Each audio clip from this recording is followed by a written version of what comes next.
Bonjour à tous et bienvenue sur la chaîne Aventure Stoïcienne. Aujourd'hui, nous allons parler d'un sujet qui pourrait bien changer votre vie. Cessez d'être gentil, soyez vrai. Avez-vous déjà ressenti que vous deviez toujours être d'accord avec tout le monde, de peur de déplaire? Avez-vous parfois l'impression que vous ne vivez pas vraiment pour vous-même, mais plutôt pour répondre aux attentes des autres? Si ces questions résonnent en vous, alors je vous invite à rester avec moi jusqu'à la fin de cette vidéo, car ce que vous allez découvrir aujourd'hui pourrait transformer votre manière de vivre et d'interagir avec le monde. Comme le disait Marc Aurèle, la seule manière de se libérer du pouvoir des autres, c'est d'abandonner ce désir de plaire. Cette citation puissante pose le cadre de notre discussion. Aujourd'hui, nous allons explorer pourquoi il est crucial de cesser d'être simplement gentil pour être véritablement authentique, et comment ce concept s'aligne parfaitement avec la philosophie stoïcienne. L'idée que nous allons développer s'inspire du célèbre livre de Thomas d'Ansembourg, « Cessez d'être gentil, soyez vrai ». Ce livre est une mine d'or pour ceux qui cherchent à s'aligner avec eux-mêmes et à vivre une vie plus sereine et épanouie. Si vous souhaitez approfondir vos connaissances sur le sujet, le lien du livre est à votre disposition dans la description. L'authenticité est l'une des pierres angulaires du développement personnel. Dans un monde où nous sommes constamment bombardés d'injonctions à être aimables, polis et accommodants, nous risquons souvent de nous perdre nous-mêmes. Être gentil peut devenir une façade, un masque derrière lequel nous dissimulons nos véritables besoins et émotions. Mais ce que le stoïcisme nous enseigne, c'est que pour vivre une vie en accord avec la nature, il faut avant tout être vrai avec soi-même. Le philosophe stoïcien Épictète nous rappelle que ce qui trouble les hommes, ce ne sont pas les choses, mais les jugements qu'ils portent sur les choses. Autrement dit, c'est notre interprétation des attentes des autres, et non ces attentes elles-mêmes, qui nous poussent à adopter des comportements qui ne sont pas alignés avec notre véritable nature. Lorsque nous choisissons d'être authentiques, nous décidons d'agir en accord avec nos valeurs profondes, au lieu de céder à la pression sociale ou à la peur du jugement. Mais comment faire cela dans un monde où l'on nous apprend dès le plus jeune âge à être gentil et à éviter les conflits à tout prix? La première étape est de prendre conscience de ce que signifie réellement être gentil. Cela ne veut pas dire être faible ou passif, mais bien souvent, cela revient à renier une partie de soi-même pour s'adapter aux attentes des autres. Le stoïcisme nous enseigne l'importance de la vertu et de l'alignement intérieur. Lorsque nous agissons par simple gentillesse, sans conviction, nous nous éloignons de notre propre vertu. En revanche, lorsque nous sommes vrais, nous restons fidèles à notre nature, ce qui est, selon les stoïciens, la clé pour mener une vie bonne. Thomas d'Ansembourg introduit un concept fascinant dans son ouvrage, celui de l'intériorité citoyenne. Il s'agit d'une démarche qui commence par un retour vers soi. Dans une société où tout nous pousse vers l'extérieur, où les opinions des autres semblent avoir plus d'importance que nos propres convictions, l'intériorité citoyenne nous rappelle que la paix sociale commence par la paix intérieure. Les stoïciens ont toujours souligné l'importance de l'auto-examen. Marc Aurèle, dans ses Pensées pour moi-même, écrit « Creuse en toi-même. C'est en toi qu'est la source du bien, une source qui peut jaillir sans cesse si tu creuses toujours. » Cette réflexion nous invite à nous recentrer sur notre être profond, sur cette partie de nous-mêmes qui n'est pas influencée par les caprices du monde extérieur. En pratiquant l'intériorité citoyenne, nous nous donnons les moyens de devenir des individus plus apaisés et plus libres. Cela ne signifie pas que nous nous isolons du monde, mais plutôt que nous apprenons à interagir avec lui de manière plus authentique. Un moi apaisé est capable de contribuer à une communauté harmonieuse. Et cela commence par une réévaluation honnête de nos propres besoins et désirs. Quand nous sommes en paix avec nous-mêmes, nous n'avons plus besoin de jouer un rôle ou de porter un masque pour plaire aux autres. Nous pouvons entrer en relation avec eux, non pas à partir d'une position de faiblesse ou de compromis, mais à partir d'une position de force tranquille. Cette démarche n'est pas seulement bénéfique pour nous-mêmes, mais elle a aussi un impact profond sur ceux qui nous entourent. En étant vrais avec nous-mêmes, nous invitons les autres à en faire autant, créant ainsi un cercle vertueux d'authenticité et de respect mutuel. L'expérience personnelle de Thomas d'Ansembourg illustre parfaitement cette transition vers l'authenticité. Avant de devenir thérapeute, il a travaillé comme avocat, un métier souvent associé à des luttes de pouvoir, des compromis et parfois à une certaine distance avec ses émotions personnelles.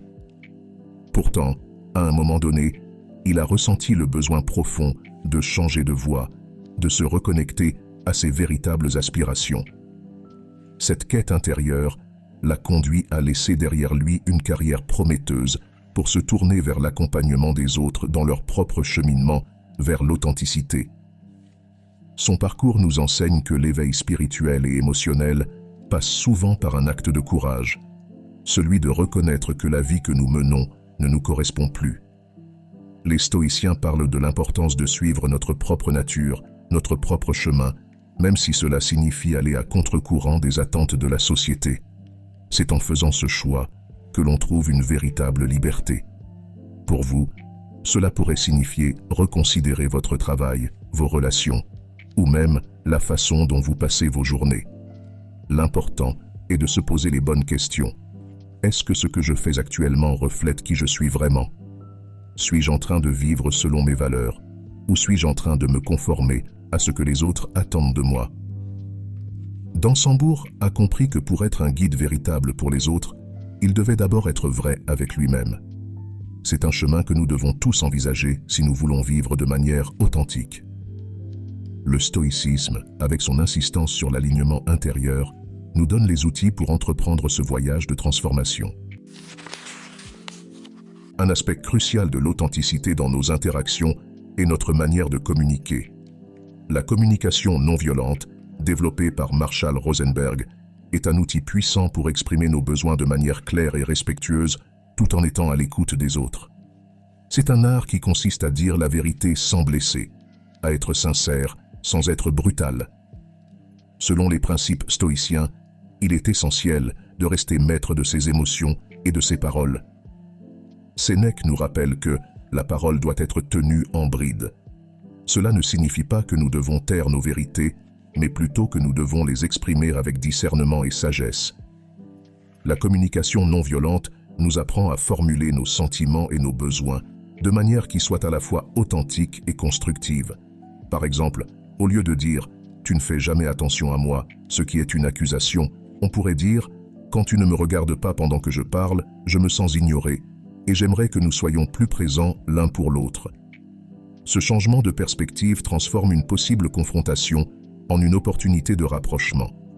Le stoïcisme nous enseigne également à rester calme et rationnel face aux défis, ce qui est au cœur de la communication non violente.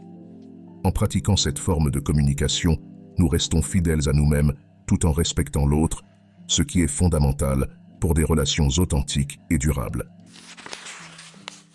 L'une des raisons pour lesquelles il est si difficile de cesser d'être simplement gentil est le conditionnement social que nous avons tous subi. Dès l'enfance, on nous enseigne à éviter les conflits, à être docile et à réprimer nos émotions pour ne pas déranger les autres. Mais le stoïcisme nous invite à examiner ces émotions plutôt que de les réprimer. Épictète nous enseigne que les choses elles-mêmes ne nous troublent pas, mais les opinions que nous avons sur ces choses. Nos émotions sont des signaux précieux qui nous informent sur notre état intérieur. En les écoutant, nous pouvons comprendre ce qui se passe réellement en nous, au lieu de simplement réagir de manière automatique. Reconnaître ces émotions, les accepter et les exprimer de manière constructive est un acte d'authenticité. C'est un moyen de se libérer du fardeau de devoir être constamment gentil et de commencer à vivre de manière plus vraie. Cela ne signifie pas se laisser dominer par ses émotions, mais plutôt apprendre à les utiliser comme des guides pour mieux comprendre ce que nous voulons vraiment et comment nous pouvons interagir avec le monde de manière plus alignée. Savoir dire non est l'un des actes les plus puissants d'authenticité que l'on puisse accomplir. Pourtant, c'est aussi l'un des plus difficiles. Pourquoi? Parce que nous avons peur de décevoir, de blesser ou de nous mettre en conflit avec les autres. Mais en disant oui quand nous pensons non, nous ne faisons que nous trahir nous-mêmes et risquons de nourrir du ressentiment. Le stoïcisme nous enseigne à vivre en accord avec nos principes. Cela signifie que lorsque quelque chose ne correspond pas à nos valeurs ou à nos besoins, nous devons avoir le courage de dire non. Ce n'est pas un acte égoïste, mais un acte de respect pour soi-même. Et paradoxalement, en nous respectant nous-mêmes, nous apprenons aussi à respecter les autres, car nous les confrontons à la vérité au lieu de les laisser dans une illusion. Dire non de manière respectueuse et assertive est une compétence qui se développe avec le temps, mais c'est une compétence essentielle pour vivre de manière authentique. Cela peut aussi signifier redéfinir ses priorités, apprendre à reconnaître ses propres limites et accepter que l'on ne peut pas tout faire ou tout accepter. Les conflits sont souvent perçus comme des obstacles à éviter à tout prix. Pourtant, ils peuvent être des opportunités précieuses pour grandir et renforcer nos relations. Le stoïcisme nous apprend à voir les défis comme des occasions de pratiquer la vertu. Ainsi, plutôt que d'éviter les conflits, nous devrions les voir comme des moments où nous pouvons exercer notre authenticité et notre sagesse. Marc Aurèle disait « L'obstacle à l'action avance l'action. Ce qui se met en travers du chemin devient le chemin. » En appliquant cette idée au conflit, nous comprenons que chaque désaccord est une occasion d'affirmer qui nous sommes vraiment et de clarifier nos relations. Cela ne signifie pas entrer en confrontation avec agressivité, mais plutôt aborder les désaccords avec l'intention de comprendre l'autre tout en restant fidèle à soi-même. Les conflits, lorsqu'ils sont abordés avec authenticité, peuvent renforcer la confiance et la connexion. En étant ouverts et honnêtes, nous montrons à l'autre qu'il est possible de ne pas être d'accord tout en respectant profondément sa perspective. C'est ainsi que les relations deviennent plus vraies et plus significatives. Vivre de manière authentique ne signifie pas être sérieux ou rigide en permanence. Au contraire, une fois que nous avons libéré notre vrai moi, nous pouvons commencer à savourer la joie d'être vrai. C'est un état d'esprit qui nous permet de trouver un équilibre entre la gravité des enjeux mondiaux et la légèreté des petits moments de bonheur. Les stoïciens croyaient en l'importance de vivre en harmonie avec la nature, ce qui inclut notre propre nature humaine. Nous sommes faits pour ressentir de la joie, pour rire, pour apprécier la vie. En étant authentiques, nous nous libérons du poids de la façade, ce qui nous permet de vivre avec plus de légèreté et de spontanéité. Et de ne pas tomber dans l'excès, de ne pas se laisser emporter par les plaisirs au point de perdre de vue nos valeurs. Mais lorsque nous trouvons cet équilibre, nous découvrons que l'authenticité n'est pas seulement un chemin vers la paix intérieure, mais aussi une source de bonheur profond. À ce stade de notre exploration, il est clair que l'authenticité est bien plus qu'une simple attitude, c'est un mode de vie. Il s'agit de créer un alignement intérieur, une cohérence entre ce que nous pensons, ressentons et faisons. Lorsque cet alignement est atteint, nous vivons une vie pleine et signifiante, en accord avec nos valeurs les plus profondes. Le stoïcisme nous offre un cadre pour cultiver cet alignement. Il nous rappelle que la véritable force vient de l'intérieur, et que notre bonheur ne dépend pas des circonstances extérieures, mais de notre capacité à rester fidèle à nous-mêmes. Cet alignement intérieur est la clé pour mener une vie sereine, même au milieu des tempêtes. En pratiquant la philosophie stoïcienne, en intégrant l'authenticité dans notre quotidien, nous pouvons transformer chaque jour en une opportunité de grandir et de nous rapprocher de notre véritable nature. Ce chemin n'est pas toujours facile, mais il est infiniment gratifiant. Alors, comment pouvons-nous intégrer cette authenticité dans notre vie quotidienne?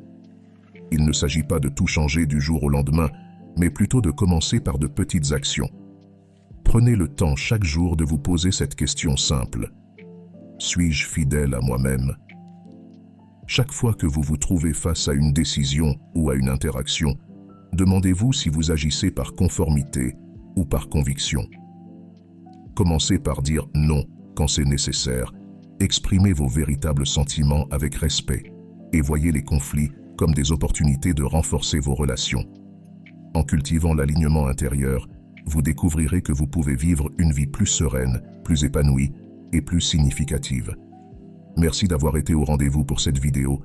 J'espère que ces réflexions et conseils vous aideront à trouver l'authenticité dans votre vie quotidienne.